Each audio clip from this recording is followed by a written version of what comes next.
तो देखिए, America Iran जंग पर अभी भी पूरी दुनिया की निगाहें टिकी हुई हैं, क्योंकि इस जंग का असर सिर्फ इन दो देशों तक सीमित नहीं है। क्रूड ऑयल के बड़े दामों की वजह से दुनिया के तमाम देशों में महंगाई बढ़ गई है। क्योंकि तेल महंगा होगा तो ट्रांसपोर्ट चार्जेस बढ़ेंगे, ट्रांसपोर्ट चार्ज बढ़ेगा तो बाकी चीजों पर भी असर पड़ेगा। लेकिन इसी बीच बुरी खबर यह है कि ईरान अमेरिका में भिड़ंत लगभग तय हो गई है, क्योंकि ईरान की जंग घूम फिरकर उसी स्टेज पर पहुंच गई है जहां से वो शुरू हुई थी। ट्रंप तमाम दावे कर रहे हैं, लेकिन ईरान ने साफ कर दिया कि वो परमाणु शक्ति बनकर रहेगा। इसी बीच ट्रंप ने इस वॉर के बीच एक और शगुफा छोड़ दिया है। तो आपको बता दें, अमेरिका के राष्ट्रपति डोनाल्ड ट्रंप ने अब दावा किया है कि वो ईरान के साथ जंग में नहीं मौजूद है। दरअसल ट्रंप इसे जंग मानने को ही तैयार नहीं है। तो इस बात से उनका मतलब यह है कि एक तरफा मिलिट्री ऑपरेशन है। इतना ही नहीं, ट्रंप का कहना है कि ईरान समझौते के लिए मरा जा रहा है। ट्रंप ने यह भी कहा कि ईरान परमाणु शक्ति नहीं बन सकता। ट्रंप कह रहे हैं कि ईरान की नेवी, एयरफोर्स तो सब खत्म किया जा ही चुका है और उनके अब वो तमाम हथियार ध्वस्त हो गए जिससे वो हमला करना चाह रहे थे।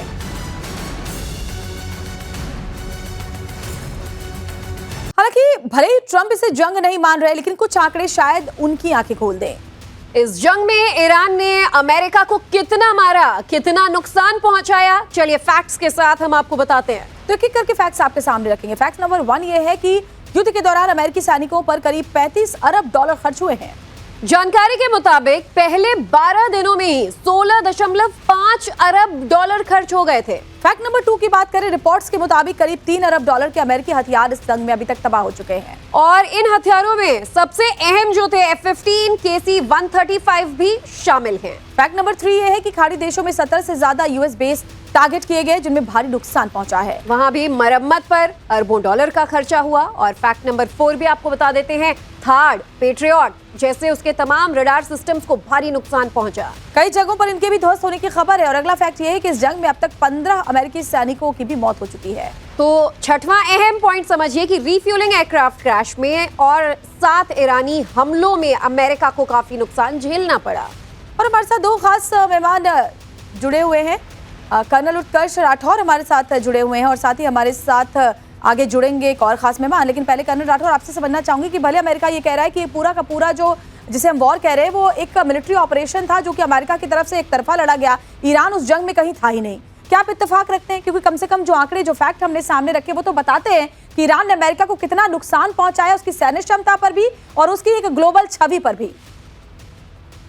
देखिए, ये कहना कि ईरान के साथ हम युद्ध में नहीं थे, तो बस ऐसे घूमने आए थे, वो गलत है। इजराइल और अमेरिका ने मिलकर ईरान पर अटैक किया। ऐसा कौन सा ऑपरेशन दुनिया में है जहां 3-3 एयरक्राफ्ट कैरियर एक साथ खड़े? और ऐसा कौन सा ऑपरेशन है जहां पर 12,000 टारगेट्स के ऊपर अटैक हुआ है? और ऐसा कौन सा ऑपरेशन है जहां ईरान ने गल्फ कंट्रीज के सारे यूएस बेसिस को और इजराइल के अंदर जाकर इतना नुकसान पहुंचाया है? और ऐसा कौन सा ऑपरेशन है कि अमेरिका ईरान को प्रोफेशनल रिस्पेक्ट देता है लड़ाई के मामले में? अभी तक लड़ाई न होने का कारण ये भी है कि अमेरिका हिचकिचा रहा है कि ऐसा न हो कि अगर हम लड़ाई शुरू करें और ये लड़ाई खत्म ही न हो, और ऐसा कहीं न हो कि इतना ज्यादा हमें नुकसान हो कि हम मुंह दिखाने के काबिल न रहें। इसलिए लड़ाई में युद्ध विराम है। लड़ाई में युद्ध विराम इसलिए नहीं है कि ट्रंप बड़े दयालु हैं और वो ईरानी जनता की बड़ा ख्याल रखते हैं, ऐसी बात नहीं है। वो अंदर अंदर जानते हैं कि अमेरिका ईरानियन फोर्स का उन्होंने अभी तक सिर्फ बानगी देखी है। तो हो सकता है कि अगर वो वाकई युद्ध में जाएं और भगवान न करे कहीं वो ग्राउंड ट्रूप्स उतारें, तो इस युद्ध को कितना लंबा खींचेगा और अमेरिका क्या कितना नुकसान होगा और अमेरिका की प्रतिष्ठा कितनी गिरेगी, वो कोई बता नहीं सकता। संसद में जब इसकी चर्चा होती है तो अमेरिका हक्का बक्का रह जाता है। कई मुल्कों की इकोनॉमी से बड़ा $1 ट्रिलियन। और मैं आऊंगी इस मुद्दे पर भी, क्योंकि अगर डोनाल्ड ट्रंप कहते हैं कि लड़ाई ही नहीं लड़ रहे हैं, मिलिट्री ऑपरेशन है, तो फिर अमेरिका इतना खामियाजा ऑलरेडी कैसे भुगत चुका है। हालांकि इस बीच एक और बड़ी खबर सामने ये आ रही है कि अमेरिका ने ईरान पर बड़े हमले की प्लानिंग बनाई है। बताया जा रहा है कि यूएस सेंटकॉम कमांडर ट्रंप को ईरान के खिलाफ सैन्य विकल्पों की जानकारी देंगे और ऐसे में अब सबकी नजर इस बात पर है कि ट्रंप किस विकल्प को मंजूरी देते हैं। तो देखिए इस खबर से अब ये बात तो कंफर्म हो गया है कि ट्रंप भले इस युद्ध को युद्ध ना मान रहे हो, लेकिन इसके बारे में ही दिन रात सोच रहे हैं और कैसे ईरान को परमाणु शक्ति बनने से रोका जाए इसकी प्लानिंग में जुटे हुए हैं। कर्नल राठौर, जिस तरीके से अब अमेरिका तैयारी कर रहा है, एक तरीके से चर्चा उठने लगी है कि क्या वॉर के इनिंग 2 की शुरुआत हो रही है, क्योंकि ईरान में अब खामेनेई की तरफ से भी डायरेक्टली नहीं लेकिन इनडायरेक्टली एक मैसेज आज ही रिलीज किया गया जिसमें वो ये कहते हैं कि परमाणु हथियार तो हमारा एसेट है, हमारे पास ही रहेगा, किसी कीमत पर हम ये प्रोग्राम सरेंडर नहीं करने वाले। देखिए, जब सीज फायर हुआ था उस वक्त ईरान के रुख में थोड़ी नरमी आई थी, क्योंकि ईरान उस वक्त जो युद्ध के उस वजह से नुकसान हुआ था, बॉम्बिंग हुई थी, उससे वो रिकवर कर रहा था। लेकिन जैसे जैसे सीज फायर बढ़ते गए, 3-4 बातों करने की कोशिश हुई, बातों की हुई, लेकिन अब ईरान के रुख में आ गई है एक सख्ती, और अब ट्रंप उसमें अपने आप को एस्केलेट करते नजर आ रहे हैं। और इसी सिलसिले में यूनाइटेड स्टेट्स सेंट्रल कमांड के जो मुखिया हैं ब्रैड कूपर, उन्होंने उन्हें ब्रीफ किया है कि आगे क्या किया जा सकता है ताकि ईरान बातचीत की टेबल पर आए। और ईरान ने अपने रुख में सख्ती यूं दिखाई है कि पहले जो न्यूक्लियर मुद्दे पे बात करना चाहता था ईरान, उसने पहली बात उसे हार्मुज से अलग करने की बात कही और ये भी मुंह पर बोल दिया कि आपको वो यूरेनियम हम नहीं देंगे, यूरेनियम संवर्धन हमारा अधिकार है। तो बातचीत जहां से हम शुरू हुए थे वहीं वापस आ गई। आपका सवाल ये है, क्या अमेरिका युद्ध फिर से शुरू कर सकता है? जी हां, अभी अमेरिका को एक बार फिर से युद्ध में लौटना पड़ेगा, और वो जितनी वो धमकियां देते रहे पावर सेंटर्स की, इंफ्रास्ट्रक्चर्स की, ऐसे पॉइंट टारगेटेड किलिंग्स की, वो समझने वाली बात ये भी है कि इस युद्ध में वापस लौटने से होगा क्या? अभी तो ये पूरा युद्ध उसी मोड़ पर आकर खड़ा हो गया है जहां युद्ध के पहले से जिस स्थिति में बने हुए थे। न्यूक्लियर प्रोग्राम को लेकर अमेरिका की शर्तें थी, ईरान उसे मानने को तैयार नहीं था। अब फिर से अगर जंग शुरू होती है तो वो किस मकसद के साथ होगी और हासिल क्या होगा अमेरिका को? इसमें 2 चीजों पे ये कंसंट्रेट कर रहे हैं। ये कर रहे हैं कि ईरान की जो अर्थव्यवस्था है बड़ी बुरी हालत में है। अभी हाल में बताया गया है कि 18 लाख रियाल का $1 है, तो वाकई अर्थव्यवस्था खराब है। और जो ये ब्लॉकेड लगा है, इससे अर्थव्यवस्था और भी खराब हो रही है। तो ये उम्मीद कर रहे हैं कि शायद असंतोष से वहां पर आंतरिक विद्रोह हो। चलिए, लेकिन अमेरिका के लिए भी सेकंड इनिंग उतना आसान नहीं रह पाएगा जितना कि उसने पहले जंग के मैदान में दमखम दिखाया। कई चैलेंजेस संसद से लेकर सड़क तक ट्रंप को सामना करना पड़ रहा है। मैं आऊंगी सर इस सवाल के साथ, लेकिन इस बीच एक बड़ी खबर आ रही है, आपको बता देते हैं। इस पूरे मामले पर बड़ी जानकारी आ रही है कि युद्ध की आग में मुज्तबा खामेनेई ने भी अब तेल डालना शुरू कर दिया है।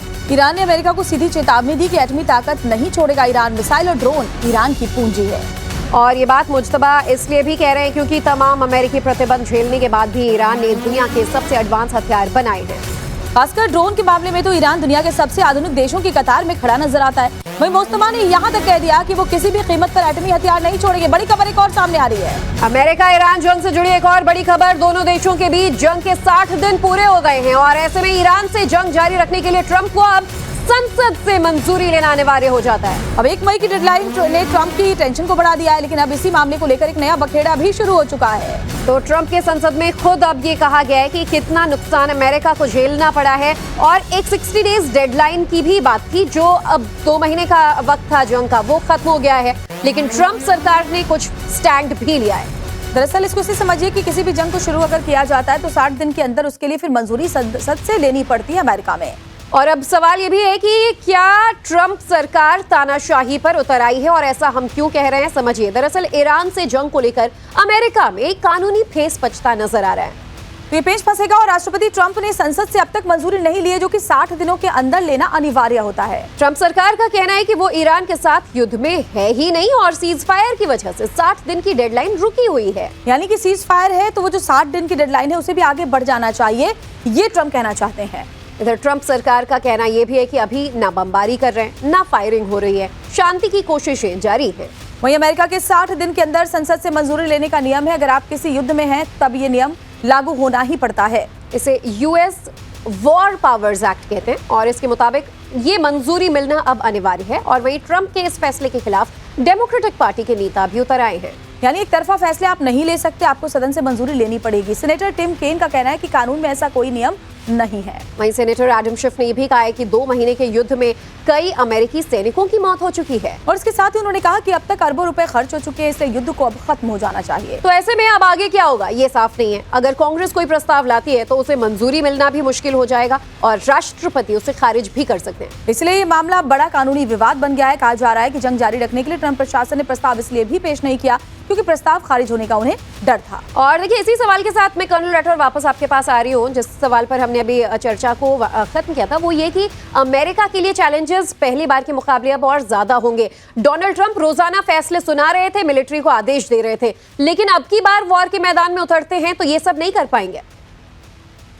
आप सही कह रही हैं कि यहाँ पर जो ये था कि ट्रंप का 1 मई की तलवार लटक रही थी। इससे पहले उन्होंने कांग्रेशनल हियरिंग में जाकर पानी को फील करने की कोशिश करी थी और वहां पर जो पीट हेग्सेथ के साथ हुआ और उनको कहना पड़ा कि ये आप लोग जो हैं रिपब्लिकन्स और डेमोक्रेट्स वो एनिमी से भी बुरे हैं। वहां उन्हें पता चल गया कि अगर ये प्रस्ताव आएगा तो हम हार जाएंगे और इसकी वजह से वो जो सीज फायर की ड्यूरेशन को युद्ध से हटाने की वकालत कर रहे हैं, दलील कर रहे हैं, जो कि वाकई गलत है। तो यहाँ पर ट्रंप बच नहीं सकते। अगर कांग्रेस में जाकर के इसको लेंगे, इसकी इजाजत लेंगे तो हो सकता है इनका प्रस्ताव हार जाए और उसके बाद इनकी साख पर भी असर पड़ेगा।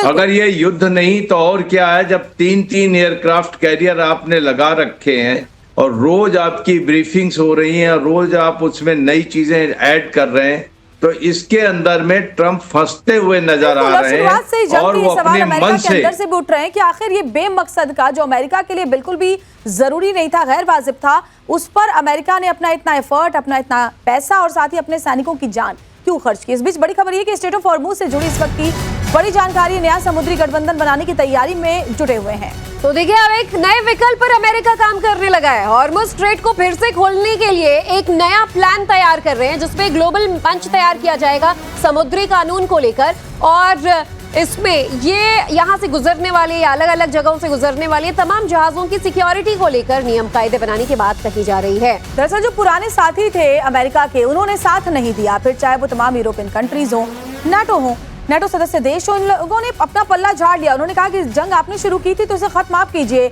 अब इसी वजह से अमेरिकी राष्ट्रपति डोनाल्ड ट्रंप अब एक नए साथी की तलाश में है, ऐसे साथी जो स्ट्रेट ऑफ हॉर्मुज में जो अमेरिका की रणनीति है उसमें सहयोग दे सके। और ये जो नया संगठन बन रहा है, चलिए इसके बारे में हम आपको थोड़ा सा डिटेल में समझाते हैं कि स्ट्रेट ऑफ हॉर्मुज पर मुंह की खाने के बाद अमेरिका का क्या नया फॉर्मूला तैयार हो रहा है। तो ट्रंप की प्रस्तावित योजना का जो नाम है वो है मैरीटाइम फ्रीडम कंस्ट्रक्ट और इसके तहत समुद्री सुरक्षा के लिए कई देशों को साथ लाकर एक अलायंस बनाने की नीति है। इसका मकसद ये है कि समंदर में व्यापारिक मार्ग की सुरक्षा को और ज्यादा मजबूत किया जाए। इस योजना में United states department of state भी शामिल है और साथ ही यूनाइटेड स्टेट्स सेंट्रल कमांड भी इसमें मिलकर काम करेगी। बताया जा रहा है कि अमेरिका का विदेश विभाग कूटनीतिक मोर्चा संभालेगा। तो सेंट्रल कमांड पर समुद्री निगरानी और सूचना की जिम्मेदारी तय की जाएगी। वहीं अमेरिका ने अपने साथी देशों से शामिल होने की अपील भी की है। हालांकि इसके साथ ही अमेरिका ने विरोधी देश रूस, चीन से मामले में चर्चा करने की बात नहीं कही है। और ऐसे में देखना यही होगा कि ट्रंप ने भले ही बार बार ये दावा किया है कि उन्हें हॉर्मुज पर कब्जे के लिए दूसरे देशों की जरूरत नहीं है, वहीं दूसरी तरफ वो दूसरे देशों, खासकर कि यूरोपीय कंट्रीज की कड़ी आलोचना कर रहे थे और इस मामले में पर्याप्त कदम नहीं उठाने की बात कह रहे थे और अब ये अलायंस तैयार करने की बात कर रहे हैं। कर्नल राठौर, देखिए, एक तरीके से डोनाल्ड ट्रंप के बातों को क्यों दुनिया अब सीरियसली नहीं लेता है, इसका ये एक और वाकया सामने आ जाता है जब वो कहते हैं कि हॉर्मुज की जरूरत नहीं है, फिर कहते हैं हम तो इस पर कब्जा कर चुके हैं, फिर तमाम तरह की विरोधाभास खास तौर पर स्ट्रेट ऑफ हॉर्मुज को, और अब वो इस फिराक में है कि हम एक अलायंस बनाएंगे जिसमें सारे दुनिया भर के मुल्क मिलकर अमेरिका की ही मदद करेंगे। देखिए, यहाँ पर बड़ा इंटरेस्टिंग होता जा रहा है कि अगर बात कर रहे हैं दुनिया के मुल्कों का संगठन, तो ब्रिटेन और फ्रांस ने मिलकर 40 मुल्कों को तो ऐसे इकट्ठा कर रखा है, तो उसमें अमेरिका सहयोग क्यों नहीं कर रहा है। पहले अमेरिका को खुशी हो रही थी हार्मूज बंद होने से कि चीन तक तेल नहीं पहुंच रहा है। बात दूसरी है कि जापान भी उससे प्रभावित था, साउथ कोरिया भी उससे प्रभावित था, भारत भी प्रभावित था, लेकिन उनको खुशी ये थी। अमेरिका ने उसमें कोई सहयोग नहीं दिया क्योंकि अमेरिका एक चीज मैं बताना चाहूंगा, एक चीज यहाँ ये है कि हार्मूज की वजह से अब दुनिया के जितने जल डबरू मध्य या स्ट्रेट है वो प्रकाश में आ गए। यहाँ तक कि इंडोनेशिया ने भी बात करना शुरू किया है कि हम मलाका स्ट्रेट में पैसे लेंगे और कंट्रोल करेंगे। अगर इस पूरी दुनिया में ये रोग फैल जाता है तो मैरीटाइम नेविगेशन बड़ी मुश्किल हो जाएगी और इसका जिम्मेदार सिर्फ अमेरिका होगा। बड़ी जानकारी आपने दी सर, बहुत बहुत शुक्रिया हमसे जुड़ने के लिए। खबरों में आगे बढ़ते हुए बात अगली खबर की कर लेते हैं। देखिए, पाकिस्तान में पिछले साल जिस तरह से ब्रह्मोस ने तबाही मचाई थी और भारत का सुदर्शन चक्र डिफेंस सिस्टम ने पाकिस्तानी मिसाइल्स के मंसूबे को नाकाम कर दिया था, अब उसकी काट के तौर पर पाकिस्तान तैयारी कर रहा है।